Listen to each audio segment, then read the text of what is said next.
If cash flow and rentals are everywhere, the BRRRR is a perfect strategy, and of course, hack housing is the greatest thing ever, then why are so many investors struggling or leaving the game? Well, I'm not saying expose BiggerPockets, but I'm going to talk about some of the things they may have left out and why they have. First of all, I want to acknowledge that BiggerPockets has been a big part of my investing career and has taught me a lot. I don't currently use them now, and I'll go over that throughout the video of why I've stepped away from using BiggerPockets. I want to be very clear. This is my opinion.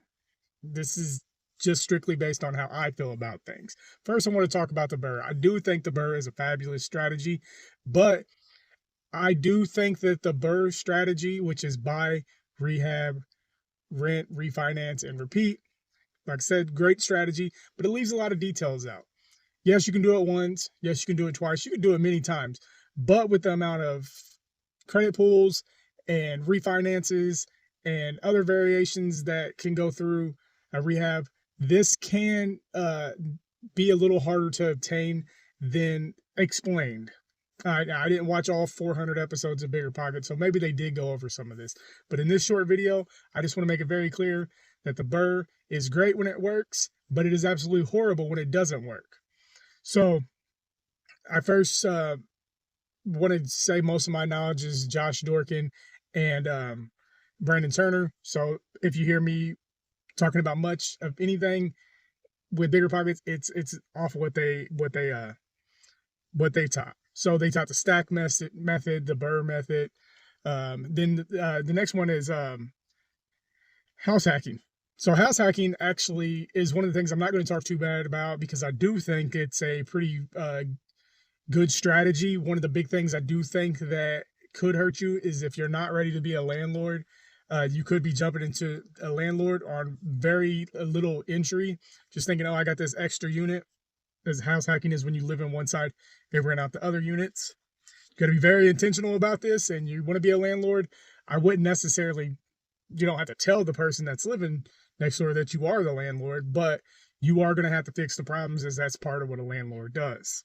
But if it works out right, you typically do live for free, and you can turn that into a lifetime of investing. Now, cash flow, and this goes into part of the BRRRR method because without cash flow, the BRRRR method does not work. So I always remember Brandon Turner say buy 2, buy 4, buy 6, just stack each year. Cash flow, and you know, it breaks down into your capex and your property management, and they told us about all that stuff. But what they didn't tell you how cash flow can vary so much.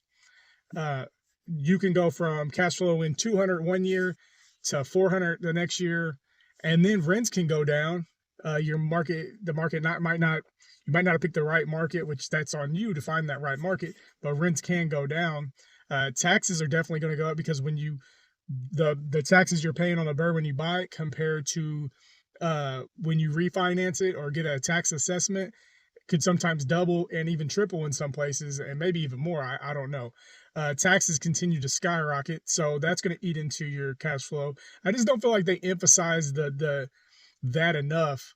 They talked more, and this could just be my perspective on how great it does work, and a lot less about how it don't work. I know Brandon gave one example about like his first project, how bad that turned out. But cash flow, like I said, it varies. And then the one thing about cash flow is it can, at least with single family, it can end in 1 month, and a couple months of vacancy is going to be way more than how they kind of explained it. So I don't feel like they lied. I just feel like they didn't necessarily give everybody the details to what they needed in some circumstances, at least on the podcast. So going over cash flow, BRRRR, and house hacking, I hope I explained it enough to where you understand where I'm coming from as an investor. I feel like I owe my investing to BiggerPockets as a text, as something that guided me, but I feel like there could be stronger information given out because going into my next part, BiggerPockets is obviously started out as a YouTube channel, but what a lot of people fail to realize is it's really a bookstore. So everything kind of comes down to selling something, which, you know, it's a business, so it is what it is.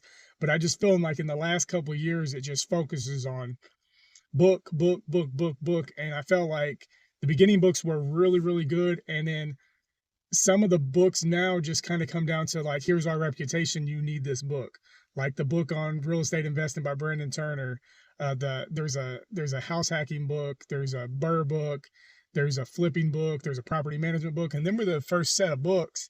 And now it's down to like, just like stuff that is just not that relevant to me. Like I think there was like a manifesto about retirement, how to get to retirement quickly, and just what some people just call some fluff books. So I no longer am a member of the BiggerPockets Pro. I don't really. The only thing I really found valuable in that was their calculators were decent, but you can find some of them free online. Chat GPT could probably even help you. So it's kind of lost its relevance. The networking was not very good, at least on the website. I know some in-person events was decent. I didn't go to any, but I've heard they wasn't bad.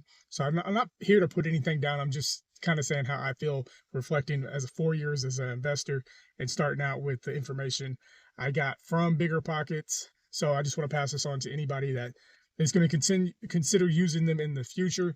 Just don't put all your eggs in one basket, I guess. Like if you hear them say something, yes, it's very relevant and I'm sure it works. I know it works because I've did it myself.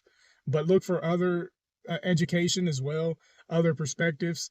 Definitely get involved in your area or where you're investing because it's so different from state to state or city to city. And I think that might be where some of the issues I've had. I actually live in a pretty good cash flow area. I live in a good house hack area. So, it's not killing me, but I can imagine on the coast where things are a lot more expensive. This is not a reality. Cash flow is just not a reality. I mean, you can live off the equity, the debt pay down, but the cash flow is just not the same. And I just felt like maybe I'm wrong. And please tell me in the comments if you think I'm just sound bitter, but that's not where I'm going. So don't attack me in the comments about being bitter, because I would suggest anybody new to watch the older stuff. The new stuff I don't know nothing about. I wouldn't really suggest to anybody because I haven't watched it. So what I'm trying to say in this video is I think that BiggerPockets is a great bookstore. I just think that they've got too stuck on selling things to you instead of giving you the reality of things.